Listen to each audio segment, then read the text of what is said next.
أعوذ بالله من الشيطان الرجيم بسم الله الرحمن الرحيم الحمد لله والصلاة والسلام على سيدنا وحبيبنا رسول الله وعلى آله وصحابته ومن والاه. السلام عليكم ورحمة الله وبركاته. Alhamdulillah. Allah subhanahu wa ta'ala says in the Qur'an, وَرَتِّلَ الْقُرْآنَ تَرْتِيلًا. The tartil of the Qur'an is to recite the Qur'an in a slow and distinct manner. So this is a command.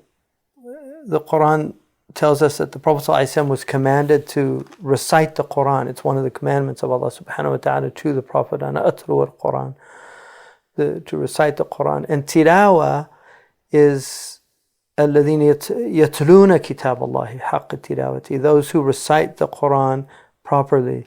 So tilawa in Arabic and tartil are related. They're related because they share some of the letters which in the Qur'an is one of the mysteries of the Arabic language, is that actually letters that are found, even if it's two letters that are found there, you'll usually find some relationship between the words. This is a type of ishtiqaq or derivation in Arabic. So the interesting thing about the tartil is the Arabic word is related to the ra-ta. And ra-ta in Arabic always has a relationship of one thing that follows another. So there's a type of following. And tilawa is also a word which means to follow. وَالْقَمَرِ إِذَا تَلَاهَا, by the moon when it follows. So tilawa and tartil are related to following. So part of recitation of the Qur'an is actually following the Qur'an. On the one hand, you're following the letters, but also you're being commanded to follow the Qur'an. And so if you look at the rata sound in Arabic, you'll find it relates to like things like rataba, which is routine, monotony, that's the Arabic word. Ratib is actually the practice, the daily practice that somebody does. In some traditions, they call this holy monotony or sacred monotony. The idea that, in essence, there's an aspect to life which is what some would call Groundhog Day, that life is these repeated days over and over. We wake up. The great poet T.S. Eliot said, we measure our lives in coffee spoons, like just putting out every day, the coffee or the tea or whatever you do, the brushing the teeth, these routines of life that have a type of monotony to them. But when you begin to practice a type of mindfulness, they actually become meaningful. The more mindful you get, the more meaningful they become, because these practices are inherently very human things, but they're practices that are related to the cultivation or the preservation of our health. For instance, like brushing your teeth, that's related to the preservation of your health, which is very important. Or exercise, the preservation of the body. Or eating well, the preservation of your energy, because the caloric energy that we get from, at least it's the suburb for the caloric energy that we get to actually work in the world. So all of these aspects of life are actually really important. And when they're done with intention, then they become fused with a type of meaningfulness that is absent from a lot of other people who aren't aware of what they're doing. So like these monotonous practices that are related to the preservation, the enhancement of our health, there's also spiritual practices that we do every single day. And the fundamental and most important one above everything is the prayer. And the prayer is in the body because we're embodied creatures. Allah subhanahu wa ta'ala has made us creatures that are actually spirits embodied. So we've been incarnated. So our souls are incarnated. They're brought into a flesh, and a new creation comes about, which is a spiritual material creation, an earthly and a celestial.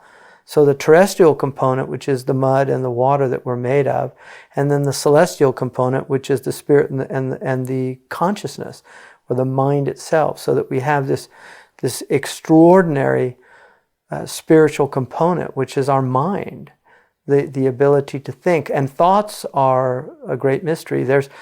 We know that the brain is obviously a type of hard drive, but where does the software come from? And where does the programming? Because every computer, you have the hard drive, but then you have the software, and then you have the cloud, which we don't even see the cloud. Where is the cloud? And so like that, analogously, our bodies are like the hard drive. That's all it is. But then there's the software, and then there's the cloud. There's the thing we can't even see that all of our consciousness is uploaded onto. And so where does all that come from? So the spiritual component of the human self is extraordinary. And we should really be marveling constantly, because people often say to me things like, I really want to have a spiritual experience. And my response to that, and I really genuinely mean that, is what do you think you're having? Like, what do you think consciousness is? Consciousness itself, just being alive, being aware, being able to look at things around you. And this is a spiritual experience, because it is, although it's through the vehicle of the five senses, but the five senses are only the vehicle for the experience. The experience transcends the five senses. And this is why we dream. Where are dreams? When we go to sleep, where is that world that we enter into? And people can live entire lives in their dreams. Many people have experienced very long dreams that go on. And yet, if you actually measure it, the way we now know how to measure the dream period of sleep, it's actually very short periods of time. So how is that time expanded or contracted? And this is part of the mystery of just being in the world. We all have experienced, those of us who have gone to Medina or Mecca, we've experienced the time expansion that occurs in those places. We also, for instance, in Ramadan, will experience a shift in our own consciousness. Time can actually expand. It seems you get more done. We call that barakah. And when you look at some of the lives of the people of the past, where did they get the time to do all they did? We have qadis, literally judges, who had full-time jobs. And when you look at their actual intellectual production, people like Averroes, Ibn Rushd, both the grandfather and the grandson. But if you look at what the actual, how did he do a commentary? He has a magisterial, the grandson has a magisterial work on the four madhabs, Bidayat al-Mujtahid, which is still used to this day. It's an important work. It's probably the single most important work in comparative fiqh. And yet this man was a judge. He was married. He had a family. He had a social life. And then on top of that, in his spare time, he was able to write commentaries on most of the books of Aristotle. And if you read just, for instance, his longer commentary of the Aristotle's De Anima, it's mind-boggling.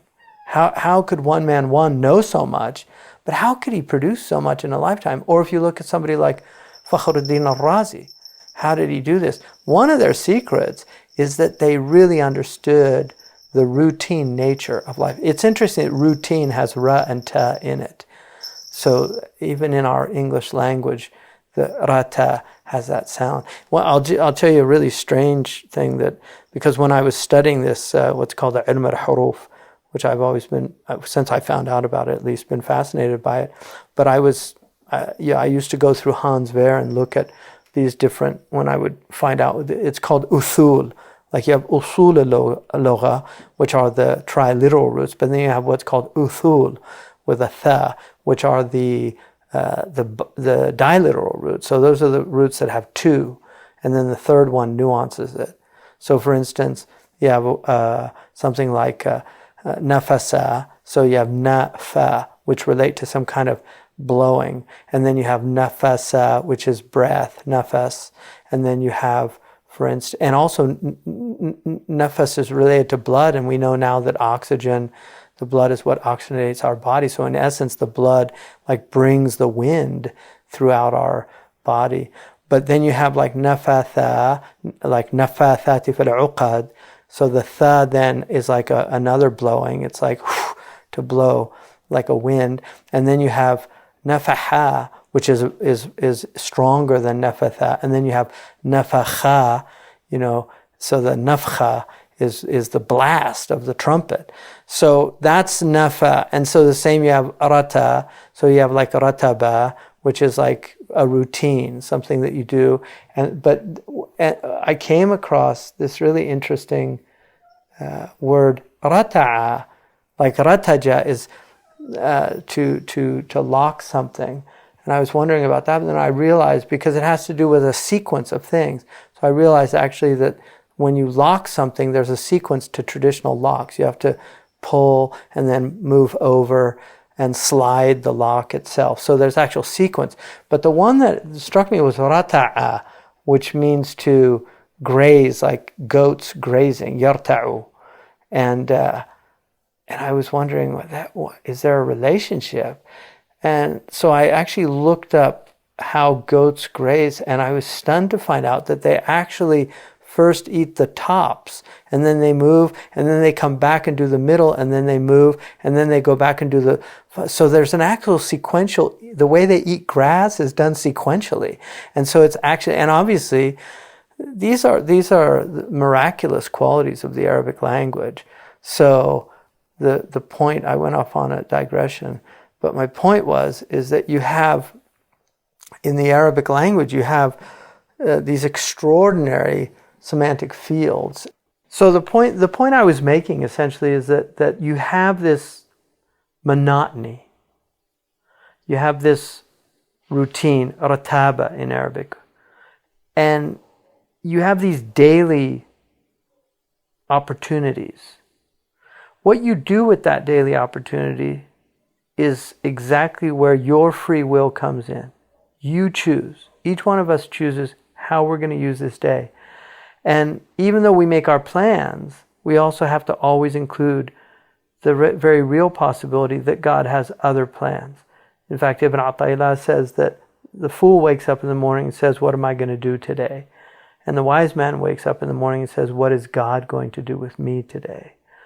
Which does not mean that you don't plan. It just means that you recognize that when Musa alayhi salam went to find the fire for his family and to get some news, God had other plans. So when Musa arrived there and God said, Innani ana Allah, I'm God and I'm going to talk to you. Moses didn't say, I didn't come here for that. I came here for the fire. He allowed the interruption of his plans by the divine plan and just moved in that way. And so this is something that we all have to be aware of, that we should plan. Tadbir is part of life, but dabbir la tudabbir, which is what Abu Hassan al-Shadri said, meaning plan not to plan. It really means plan not to decide your outcome or determine your outcome, because that's what you can't do.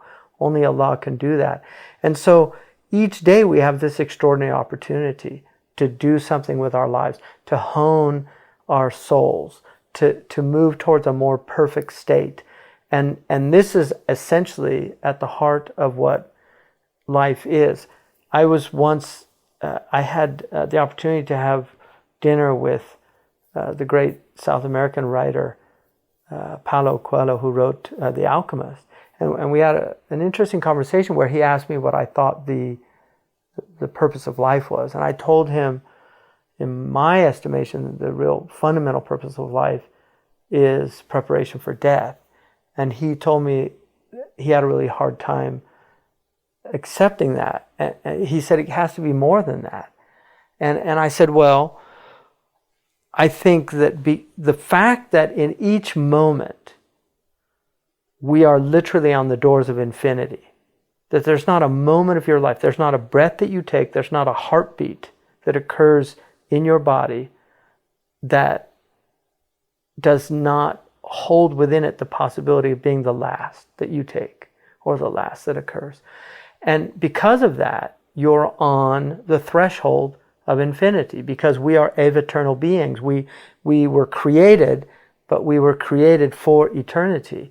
And so, and part of my own experience of being in a head-on collision in a car when I was 17 years old and becoming intensely, acutely aware of the possibility of that transition. Because when you're 17, you have a sense of a type of almost immortality. There's just this idea that you can get away with anything.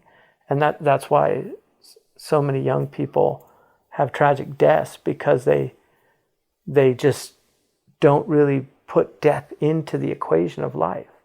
And yet it is, which is why the Prophet ﷺ said that tariqah, that the inheritance laws are half of knowledge, because death is half of life. We are all going to die. And so then it becomes, how do I prepare for death? Imam al-Ghazali wrote 40 books, which he called Ihya Ulumuddin. All of those 40 books are in preparation for book 40, which is called the Book of Death, Kitab al-Maut. So the entire corpus of that work is to lead up to the penultimate book, which is called the Book of Meditation, and then the Book of Death. And so all of life is preparation for us to be able to meditate in a deep level. And the greatest meditation that we can have is on the Book of Allah. أَفَلَيَتَدَبَّرُونَ الْقُرْآنَ أَمْ عَلَى قُلُوبٍ أَقْفَالُهَا. Do they not deeply ponder this book, or is there a seal upon their hearts? Imam al-Ghazali talks about the ocean of the Qur'an, and that so many people remain at the shore of that ocean. And when I wrote the essay in the study Qur'an, I was asked to write about death. And for me it was very significant, because the way I came into Islam was through a near-death experience. It's really what started me on my journey as a 17-year-old, just realizing that I could have died. And what I realized in writing that essay is that the entire Qur'an could be read as a profound death meditation. And I don't think that this is in any morbid sense. It's in a sense of making our lives count, making our lives meaningful. And there's an actor, Christopher Reeves, who I think some people older people might remember him as Superman.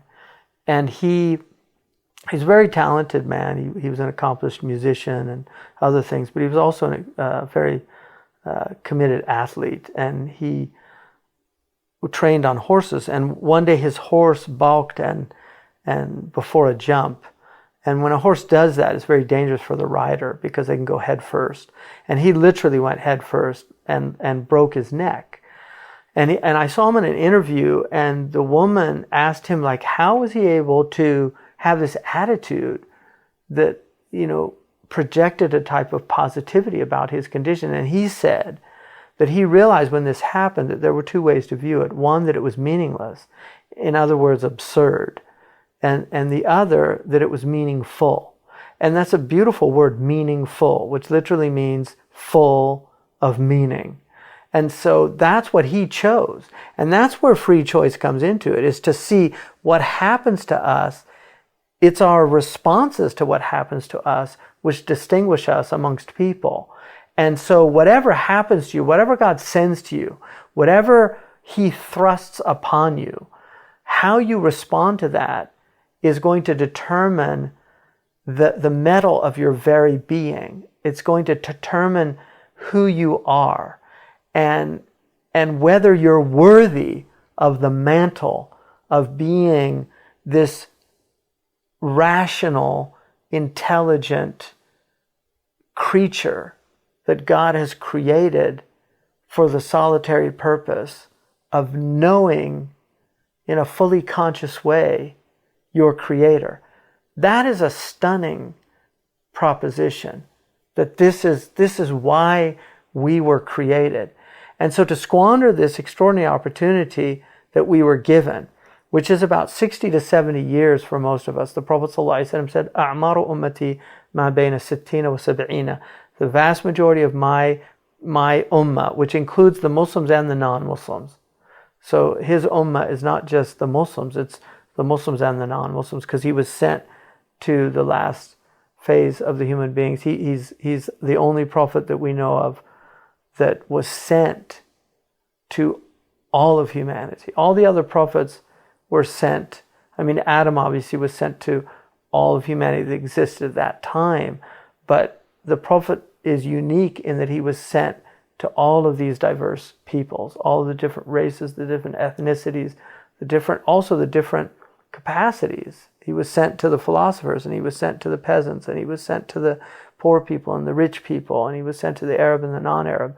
So he, sallallahu alaihi wasallam, was sent to all of these people as a warner and a giver of glad tidings.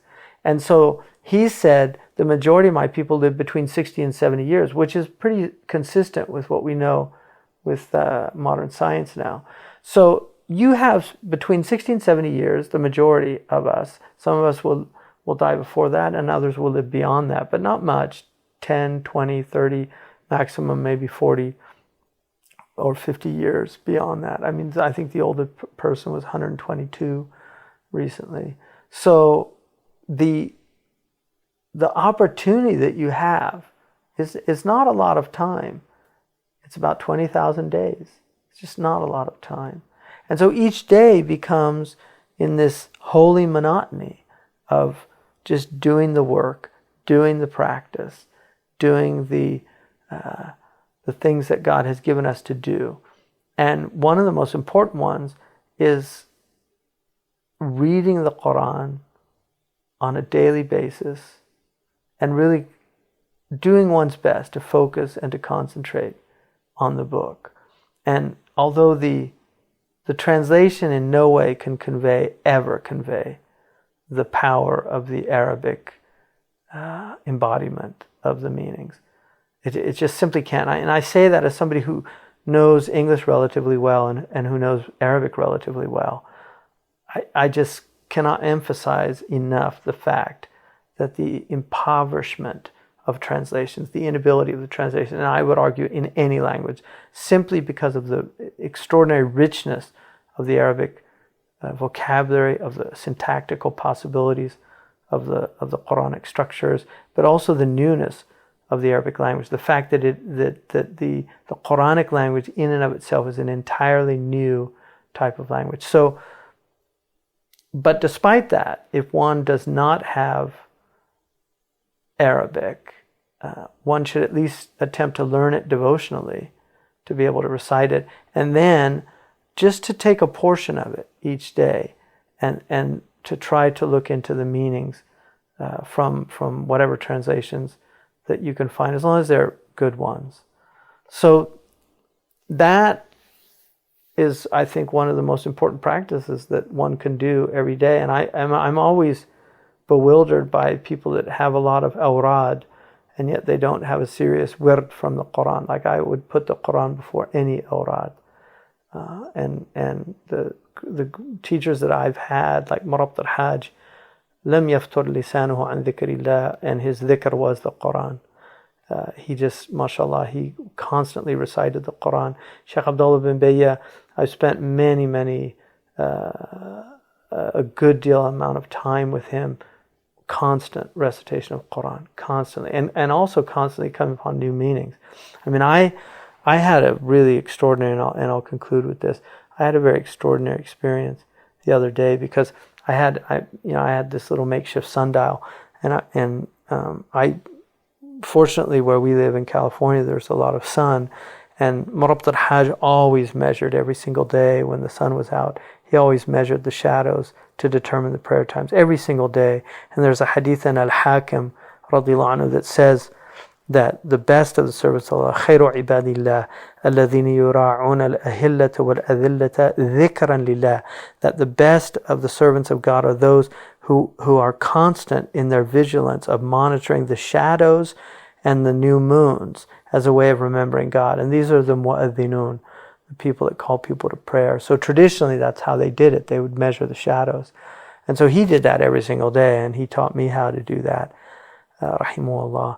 And so I was measuring the shadow, but I sat there watching. I had a little makeshift sundial, and the gnomon, which was a pencil poked into a paper plate. And so I had it set to north, and I was watching it as it moved past the compass direction of due north, which is the beginning of Dhuhr. And according to Ibn Arafah in his book Al-Hudud, he says it's intiqal al-shams عن كبد السماء بدرجة واحدة. So the sun has something called istiwa, which is where it sits for a few moments at the 90 degree. If you look at the earth as a flat plane, which by Sharia it is, even though we know that it's round now, but the experience of it will always be flat. So you look at it, it's basically a semicircle of 180 degrees. So when the sun rises in the west at the 0 degree, moves up, when it reaches the 90th degree geometrically, that's called istiwa, yastawi. So it sits at that point for a few minutes, and then it will begin to move across. So that one daraja is dhuhr. Once it gets to 91 degrees, that's dhuhr. It takes 4 minutes from the istiwa, from the point of the zenith. So I was watching this, and you can actually see the shadow. It's very subtle, but you can actually see it move pretty quickly. I mean, it'll move very slightly. So I was watching it for a few minutes move, and I thought of the verse in the Qur'an in Surah al-Furqan, which says, أَوَلَمْ تَرَى إِلَىٰ رَبِّكَ كَيْفَ مَدَّ الظِّلِّ. Have you not considered how your Lord moves the shadow? وَلَوْ شَاءَ لَجَعَلَهُ سَاكِنًا. And had he wanted, he would have made it stationary. In other words, not moving. So this is what Allah subhanahu wa ta'ala says in the Qur'an. And so there I am, literally considering, as Allah told me to do, considering the shadow and reflecting on the fact that the shadow is moving, and that it's God who made that shadow move. And then when he says, وَلَوْ شَاءَ لَجَعَلَهُ سَاكِنًا, had he wanted, he would have made it stationary. ثُمَّ جَعَلْنَا الشَّمْسَ عَلَيْهِ دَلِيلًا. Now this is very interesting, because he says, and then we made the sun as an indicator of the movement of the shadow. ثُمَّ قَبَضْنَاهُ إِلَيْنَا قَبْضًا يَسِيرًا. So that's in Al-Furqan. So when he says that, now traditionally, if you read the tafsirs on it, it's very interesting what they talk about. I mean, Fakhruddin al-Razi gives an incredible tafsir of that, just about the nature of shade and the fact that everything is shade, and we wouldn't have known that had we not seen that type of shade, the specific shade. There's also a nice iltifat in that ayah, which is where he goes from third person to first person. Ja'ala wa ja'alna. Very interesting, one of the rhetorical devices in the Qur'an. So what I realized at that moment was that's actually a proof for Foucault's pendulum. It's a proof that the earth is moving and that the sun is stationary. Because Allah didn't say we made the sun a cause of the movement of the shadow. It's Allah who's moving the shadow, but He's moving it through the movement of the earth. So the earth is turning on its own axis, and then it's also moving through its kullun fi falakin yasbahun, each is in its own orbit. So the earth has its orbit, and then it's turning on its own axis, and that's what moves the shadow, is the earth turn and not the movement of the sun, which is exactly what that verse indicates, is that the sun is not moving. It's rather a dalil, but not a sabab for the movement of the shadow. And that really struck me as amazing. In fact, it struck me as so amazing that I immediately called our great astronomer friend Yusuf Ismail to share that with him, and he agreed with me that he thought that was a really fascinating insight. He's been, mashallah, for 30 years he was one of my early students 30 years ago and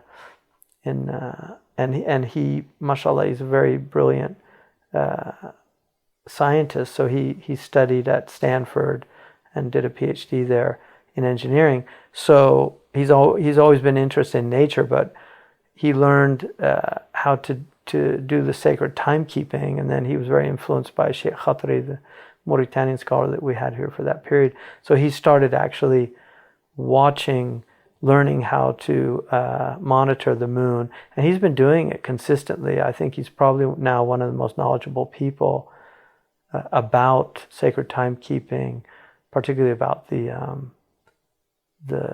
new moons and how to determine them. So he's been doing that. It's a great service because every community is supposed to have a muwaqqit, somebody that does that.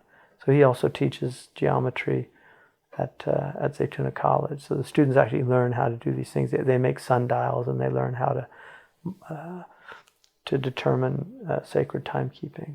So alhamdulillah, may Allah subhanahu wa ta'ala give us all openings this Ramadan in the Book of Allah, and give us a love for the Book of Allah and a restoration of the Book of Allah as the central and most important core of the teachings of our tradition.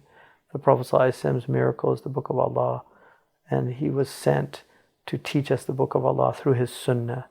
And kana khuluquhu al-Qur'an, his character was Quranic. So may Allah subhanahu wa ta'ala restore us to the character of the Qur'an, to the knowledges of the Qur'an, to the ocean of the Qur'an. May we become divers in the sea of the Qur'an, and may we become those who bring forth the pearls and the coral from the depths of the Qur'an. Ameen.